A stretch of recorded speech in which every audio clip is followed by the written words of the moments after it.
Hi friends, ಎಲ್ಲರಿಗೂ ನನ್ನ YouTube ಚಾನಲ್ಗೆ ಆತ್ಮೀಯ ಸ್ವಾಗತ. ಫ್ರೆಂಡ್ಸ್, ಡಿಸೆಂಬರ್ 25ರಂದು ರಾಜ್ಯಾದ್ಯಂತ ರಿಲೀಸ್ ಆಗಿರುವ ಮೋಸ್ಟ್ ಅವೈಟೆಡ್ ಮೂವಿ 45 ಚಿತ್ರವು ಉತ್ತಮವಾದ ಓಪನಿಂಗ್ ಕಂಡಿದ್ದು ಭರ್ಜರಿಯಾಗಿ ಪ್ರದರ್ಶನ ಕಾಣ್ತಿದೆ. ಈ ಚಿತ್ರದಲ್ಲಿ ಅರ್ಜುನ್ ಜನ್ಯ ಅವರ ನಿರ್ದೇಶನ ಮಾತ್ರ ನೆಕ್ಸ್ಟ್ ಲೆವೆಲ್. ಒಬ್ಬ ಸಂಗೀತ ನಿರ್ದೇಶಕ ಮೊದಲ ಪ್ರಯತ್ನದಲ್ಲಿ ಇಷ್ಟು ಚೆನ್ನಾಗಿ ನಿರ್ದೇಶನ ಮಾಡ್ತಾನೆ ಅಂದರೆ ಮೆಚ್ಚಲೇಬೇಕು. ಈ ಸಿನಿಮಾದ ಮೇನ್ ಪಿಲ್ಲರ್ಸ್ ಅಂದರೆ ಶಿವರಾಜ್ ಕುಮಾರ್, ಉಪೇಂದ್ರ ಹಾಗೂ ರಾಜ್ಬಿ ಶೆಟ್ಟಿ ಅವರು. ಈ ಸಿನಿಮಾದಲ್ಲಿ ಈ ಮೂವರ ಪರ್ಫಾರ್ಮೆನ್ಸ್ ಮಾತ್ರ ಬೆಂಕಿಯಾಗಿತ್ತು. ಈ ಸಿನಿಮಾದಲ್ಲಿ ರಾಜ್ಬಿ ಶೆಟ್ಟಿ ಅವರು ವಿನಯ್ ಎಂಬ ಪಾತ್ರದಲ್ಲಿ ಕಾಣಿಸಿಕೊಂಡ್ರೆ, ಉಪೇಂದ್ರ ಅವರು ರಾಯಪ್ಪ ಮತ್ತು ಯಮಧರ್ಮನ ಪಾತ್ರದಲ್ಲಿ ಕಾಣಿಸಿಕೊಂಡ್ರೆ, ಶಿವರಾಜ್ ಕುಮಾರ್ ಅವರು ಶಿವಣ್ಣ ಹಾಗೂ ಶಿವನ ಪಾತ್ರದಲ್ಲಿ ಅದ್ಭುತವಾಗಿ ಸ್ಕ್ರೀನಿಂಗ್ನಲ್ಲಿ ಕಾಣಿಸ್ಕೊಂಡಿದ್ದಾರೆ.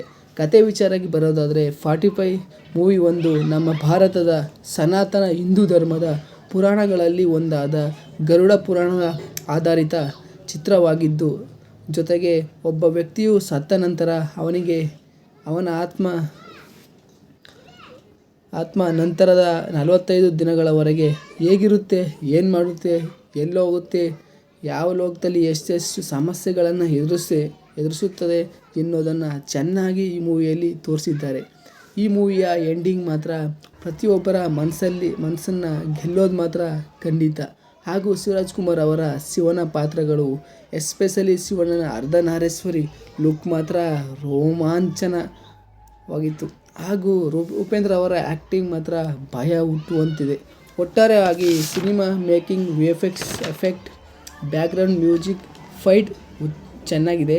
ಈ ಚಿತ್ರ ನಿರಂತರವಾಗಿ ಟ್ವಿಸ್ಟ್ ಮೇಲೆ ಟ್ವಿಸ್ಟ್ ಇಂದ ಕೂಡಿದ್ದು, ಈ ಸಿನಿಮಾವು ಸಾಕಷ್ಟು ನಮಗೆ ಜೀವನದ ಮೂಲಭೂತ ವಿಷಯಗಳನ್ನು ಕಲಿಸುತ್ತದೆ. ಹಾಗೂ ಯಾರೇ ಆಗಲಿ ಅವ್ರು ಮಾಡುವ ಪ್ರತಿಯೊಂದು ಒಳ್ಳೆಯ ಹಾಗೂ ಕೆಟ್ಟೆಯ ಕರ್ಮಗಳಿಗೆ ತಕ್ಕ ಪ್ರತಿಫಲ ಸಿಗುತ್ತದೆ ಎಂಬುದನ್ನು ಅದ್ಭುತವಾಗಿ ಈ ಚಿತ್ರದಲ್ಲಿ ತೋರಿಸಿದ್ದಾರೆ. ಏನೇ ಆಗಲಿ, ಅರ್ಜುನ್ ಜನ್ಯ ಅವರು ಒಂದು ಒಳ್ಳೆಯ ಸಿನಿಮಾನ ಕನ್ನಡ ಇಂಡಸ್ಟ್ರಿಗೆ ನೀಡಿದ್ದಾರೆ.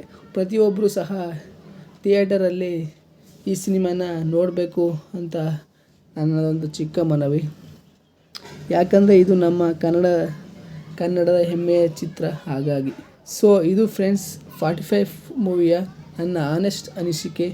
ನೀವು 45 ಸಿನಿಮಾನ ನೋಡಿದರೆ ನಿಮಗೆ ಈ ಸಿನಿಮಾದಲ್ಲಿ ಏನು ಇಷ್ಟ ಆಯಿತು ಕಮೆಂಟ್ ಮಾಡಿ. ನೋಡಿಲ್ಲ ಅಂದರೆ ಪ್ಲೀಸ್ ಥಿಯೇಟರ್ಗೆ ಹೋಗಿ ಸಿನಿಮಾ ನೋಡಿ. ಈ ವಿಡಿಯೋ ನಿಮಗೆ ಇಷ್ಟವಾದರೆ please like, share and subscribe my channel. ಮತ್ತೊಂದು ಇಂಟ್ರೆಸ್ಟಿಂಗ್ ಆ್ಯಂಡ್ ಇನ್ಫಾರ್ಮೇಟಿವ್ ವಿಡಿಯೋದಲ್ಲಿ ಭೇಟಿಯಾಗೋಣ. ಅಲ್ಲಿವರೆಗೆ ನೋಡ್ತಾ ಇರಿ ಫ್ರೆಂಡ್ಸ್, ರಾಜ್ ಸ್ಟೋರೀಸ್ ಕನ್ನಡ.